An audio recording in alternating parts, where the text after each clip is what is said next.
नमस्कार। जय श्री राम। शिक्षाप्रद बोध कथाओं में आपका स्वागत है। शिक्षाप्रद बोध कथाओं में आज हम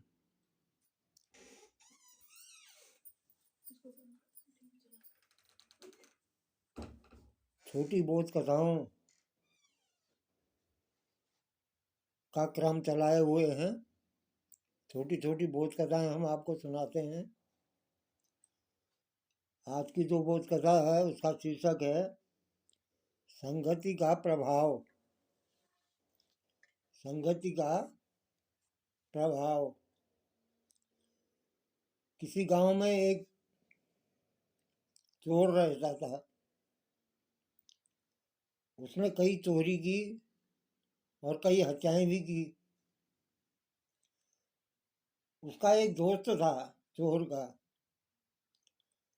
जो मन ही मन सोचता था कि इसे अच्छे रास्ते पर कैसे लाया जाए। उसको उस चोर को सुधारने की इच्छा रखता था उसका दोस्त। एक दिन उसने अपने चोर दोस्त से कहा, मैं तुम्हें एक ही बार में बहुत सा धन कमाने का सरल उपाय बताता हूँ। तुम एक ही बार में बहुत सा धन कमा सकते हो। चोर के दोस्त ने चोर से कहा, फिर तुम्हें दूसरों को लूटने की जरूरत नहीं पड़ेगी, न हत्या करने की जरूरत पड़ेगी। चोर उसकी बात सुनकर बड़ा उत्साहित हुआ और चोर के दोस्त ने अपनी बात जारी रखते हुए कहा, शहर के बाहर एक गुफा है जहाँ कुछ लोग रहते हैं। वे गरीब दिखते हैं, लेकिन उनके पास छुपा हुआ खजाना है। उस गुफा में छुपा हुआ खजाना है। वहाँ जो लोग रहते हैं वो गरीब दिखते हैं बाहर से। अगर तुम उस दौलत को हासिल कर लेते हो तो तुम्हारी सभी समस्याएं मिट जाएंगी। पर उस दौलत को पालने के लिए तुम्हें उनके साथ गुफा में रहना पड़ेगा। दौलत को पाने के लिए तुमको उन उन लोगों के साथ गुफा में रहना पड़ेगा।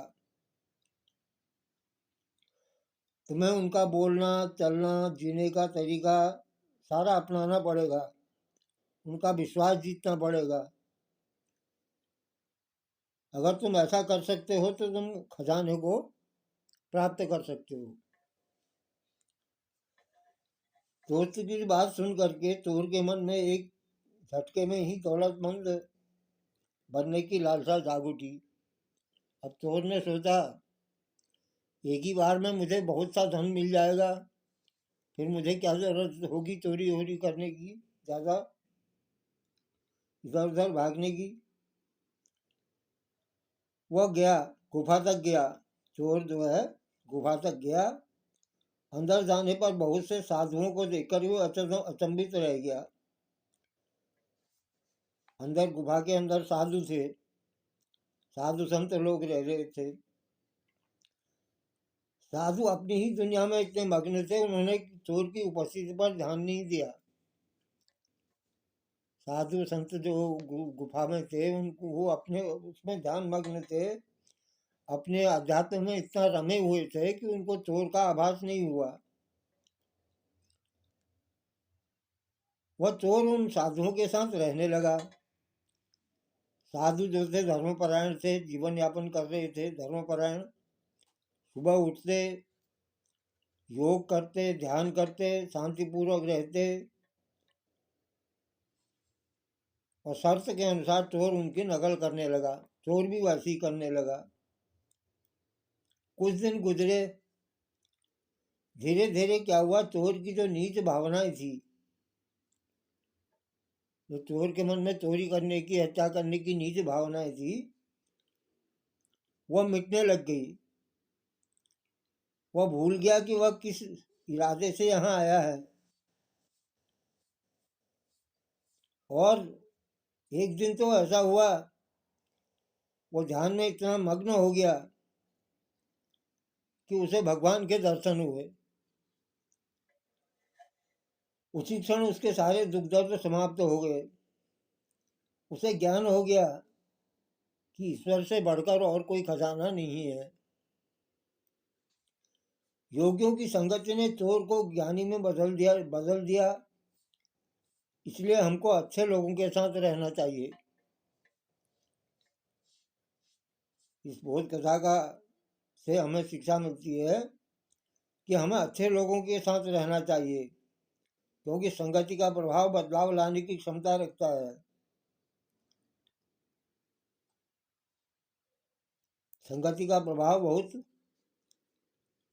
मायने रखता है मनुष्य के जीवन में।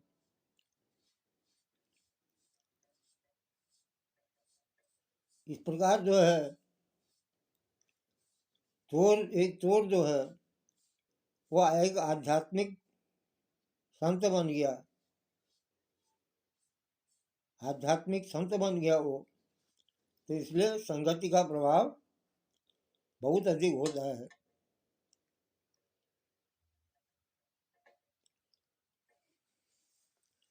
यह आज की कथा का सारांश है।